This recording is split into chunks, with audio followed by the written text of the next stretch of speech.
How's it going, guys? We got a mini bike build, and it's been a kind of a joint project with my buddy Cliff, and he's, it's kind of 50-50.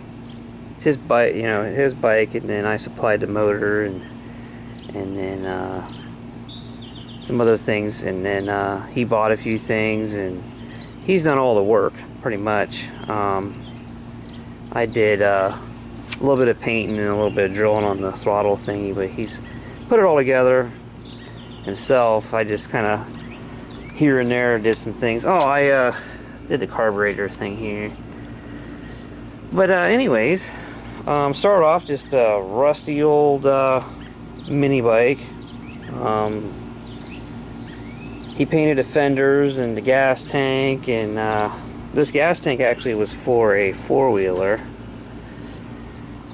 And I'm kind of thinking we might go back and like try to make more of a wood piece that goes all the way around, maybe cut out to the shape of the gas tank, because it just seems like it wants to vibrate.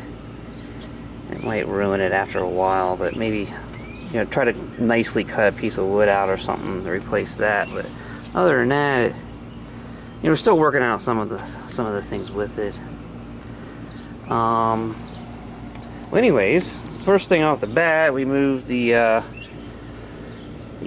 governor. This removed from the inside, so there's no governor at all on it. We used a 90cc, 110. I think it was 110cc PZ20 carburetor. It's just a Chinese carburetor. And did away with like the lawnmower style, tiller style carburetor that was on here. These are just a lot more precision working, I feel. Responsive and stuff. And then we did have some trouble with the cable. It was kind of we bought the carburetor, and then we looked up a cable for it, and we just typed in, the CC of a bike that it would go on, because it's Chinese stuff.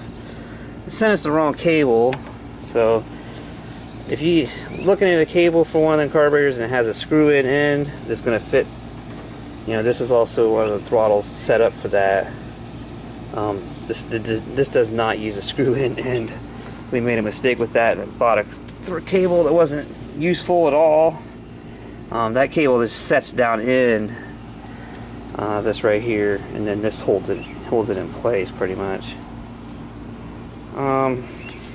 The chain lining up lined up perfectly with, this had like a Briggs & Stratton motor on it.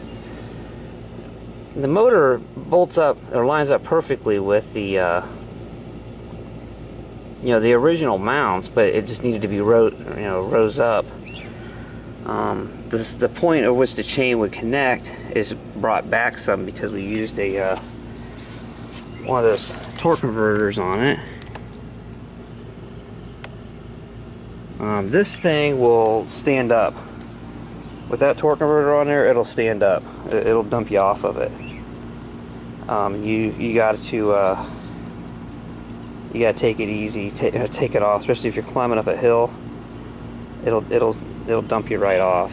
It definitely would not do that with a centrifugal clutch. You just would not get a good takeoff with it.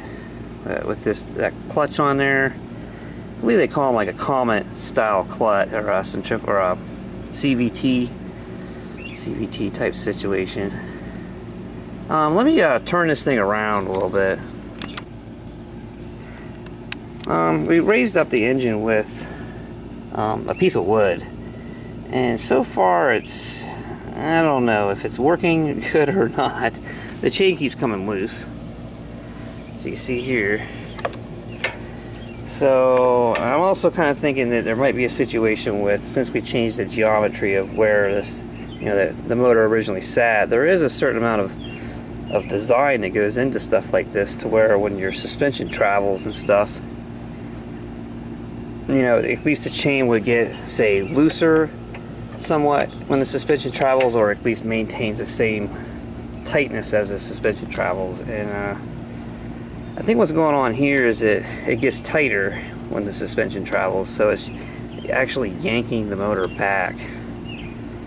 So I'm kind of looking at possibly removing the shocks in the back and just putting solid pieces in, just so that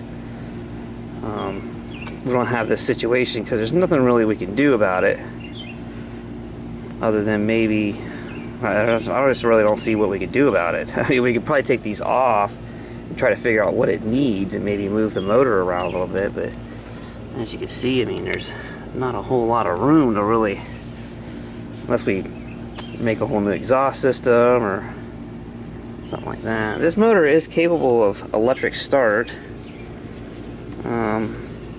We have to make some place for a battery though. The brake on it is, you see here, it's just a piece of metal that runs up against the tire. This was on the bike when he got it, but it was set up with a little piece of metal right here, just a little rod.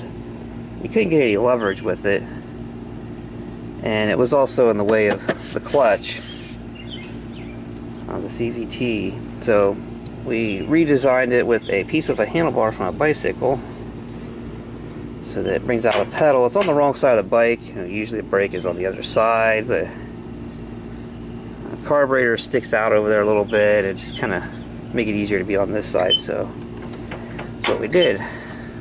This brake actually is pretty effective, and it's pretty a cheap major simplicity type situation here with it. I mean, it's just wears a tire that's probably needs replaced anyway. It's a little dry rotted, but